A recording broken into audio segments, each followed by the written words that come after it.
Olá pessoal, tudo bom? Bem-vindos à nossa primeira aula do curso de cálculo. Nessa aula de hoje, a gente vai rever alguns conceitos de conjuntos e de produto cartesiano. A maioria desses tópicos você já provavelmente estudou no ensino médio, mas é sempre bom ter esses conceitos frescos na cabeça, porque a gente vai precisar para desenvolver a teoria do cálculo. Então, a gente começa falando de conjuntos, e o que a gente entende por conjunto na matemática é uma definição muito parecida com o que a gente tem informalmente na língua portuguesa, como definição de conjunto. Ou seja, é uma aglomeração, ou uma classe de objetos que satisfazem uma propriedade em comum. Então, a gente vai denotar um conjunto da seguinte maneira. Conjunto M. E a gente vai escrever entre chaves os elementos x que satisfazem uma determinada propriedade P. Tá? Essa notação aqui a gente lê como M é igual a x tal que P. Nessa nossa definição de conjunto, estão embutidas duas noções. A primeira delas é a seguinte. Se x pertence ao conjunto M, independentemente da natureza, independentemente de qual for esse x, isso implica automaticamente que x tem que ter a propriedade P. E por outro lado, se x tem a propriedade P, isso também quer dizer automaticamente que x é um elemento do conjunto M. Então essa é a definição de conjunto. A relação mais importante que a gente tem entre conjuntos é a relação de inclusão. Então a gente pode definir da seguinte maneira. Eu vou dizer que um conjunto A ele está contido em um conjunto B, ou você pode ler também que A é subconjunto de B, por definição, quando para qualquer elemento de A for válida a seguinte relação. X pertencente a A implica automaticamente que x pertence também ao conjunto B. Então vamos relembrar agora três propriedades básicas da relação de inclusão. A primeira delas é que A está sempre contido nele mesmo. A segunda propriedade é uma técnica muito útil que a gente vai usar em diversas demonstrações de teoremas daqui para frente. Ela diz o seguinte. Dizer que dois conjuntos, A e B, por exemplo, são iguais é a mesma coisa que dizer que A é subconjunto de B e B é subconjunto de A. Então, se essas duas relações são satisfeitas simultaneamente, significa que esses conjuntos são iguais. E a terceira propriedade diz pra gente que se A é subconjunto de B e B, por sua vez, é subconjunto de C, isso aqui implica que A vai ser subconjunto de C. Então, a relação de inclusão satisfaz a propriedade transitiva. Vamos relembrar agora, então, as definições das duas operações fundamentais de conjuntos. A primeira operação é a intersecção. Então, a intersecção de A com B vai dar para a gente um conjunto de elementos x, tal que x pertence simultaneamente ao conjunto A e ao conjunto B. Ou seja, a intersecção dá para a gente o conjunto de todos os elementos em comum entre A e B. Ou seja, essa essa faixa aqui, que faz parte dos dois conjuntos. A próxima definição é a definição de união. Então a gente diz que A união com B é o conjunto de todos os elementos x, tal que x pertença a A ou x pertença a B. Então qual que é a diferença aqui? A diferença é que nesse caso, para o elemento pertencer à união, ele não precisa pertencer necessariamente aos dois conjuntos. Ele pode pertencer a um dos dois ou aos dois também. Mas pelo menos a um deles ele tem que pertencer. Então, assim como a relação de inclusão, as operações de união e intersecção também satisfazem algumas propriedades básicas que a gente vai relembrar agora. A primeira delas é a propriedade comutativa. Ou seja, a união de A com B é a mesma coisa da união de B com A. E a intersecção de A com B é a mesma coisa que a intersecção de B com A. Então, para essas operações, não importa em qual ordem a gente escreve os conjuntos.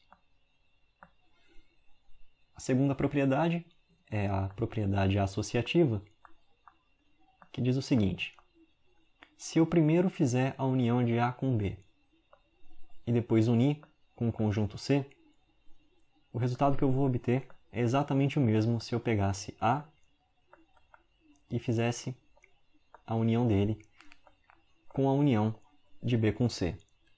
Ou seja, não importa em que ordem eu faço essas operações.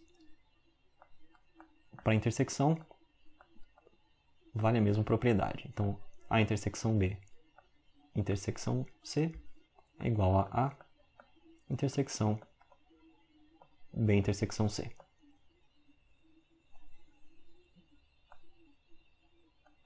Terceira propriedade, propriedade reflexiva. A unido com A é ele mesmo. E a intersecção de A com A também vai dar o próprio conjunto A. A quarta operação, ou propriedade, melhor dizendo, é a propriedade do elemento neutro. Então, na união, o elemento neutro é o conjunto vazio. Então, A unido com o conjunto vazio é o próprio conjunto A. E na intersecção, o elemento neutro vai ser o conjunto universal. Aqui a gente está denotando esse conjunto com a letra E maiúsculo. E esse conjunto, então, é o conjunto de todos os elementos. Tá? Então, A intersecção com E é o próprio conjunto A.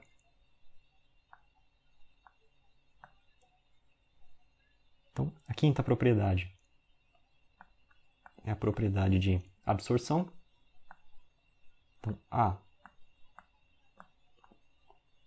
unido com um conjunto universal dá o próprio conjunto universal, independente de qual for o conjunto A. Da mesma maneira, se eu fizer a intersecção de A com o conjunto vazio, o resultado é sempre o conjunto vazio, independentemente de qual seja o conjunto A. E por último, a gente tem a propriedade distributiva. Então, o que é essa propriedade? Essa é a propriedade que aparece na hora que a gente tenta combinar duas operações. Então, se eu pegar a união de A com B e depois fizer a intersecção com C, isso é a mesma coisa que fazer a intersecção de A com C e depois unir com a intersecção de B com C. E a mesma coisa é válida se a gente inverter as operações aqui. Então, A intersecção B unido com C vai ser igual a união C, intersecção B união C. Então, prosseguindo com a nossa revisão das operações básicas entre conjuntos. A gente vai definir agora a diferença entre dois conjuntos.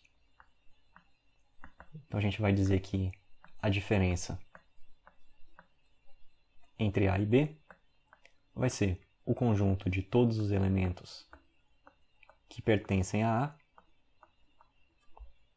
e que simultaneamente não pertencem a B. E a gente pode representar isso esquematicamente com o seguinte diagrama. Então aqui a gente tem o conjunto A, aqui o conjunto B. Então a diferença entre A e B vão ser esses elementos destacados aqui.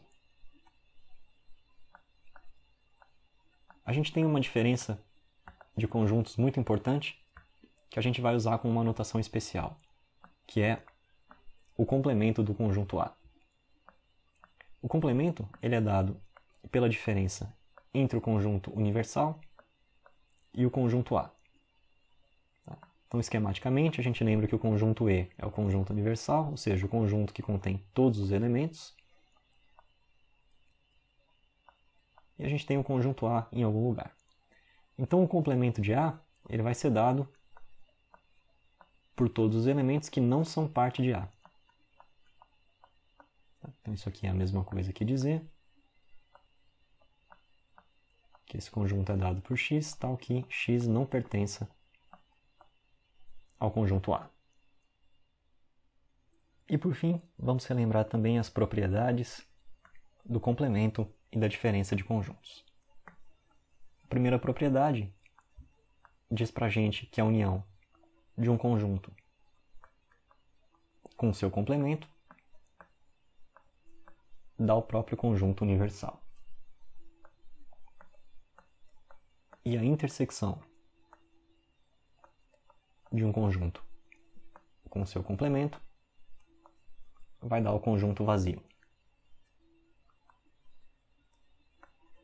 Uma outra propriedade importante: o complemento do conjunto vazio é o conjunto universal e o complemento do conjunto universal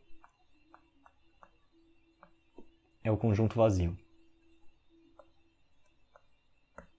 Quinta propriedade: o complemento do complemento de um conjunto é igual ao próprio conjunto. Sexta propriedade: se A é subconjunto de B, isso aqui é equivalente a dizer que o complemento de A, que o complemento de B é subconjunto do complemento de A. Então, a gente inverte a relação nesse caso, né? Sétima propriedade diz pra gente que o complemento da união é igual à intersecção dos complementos.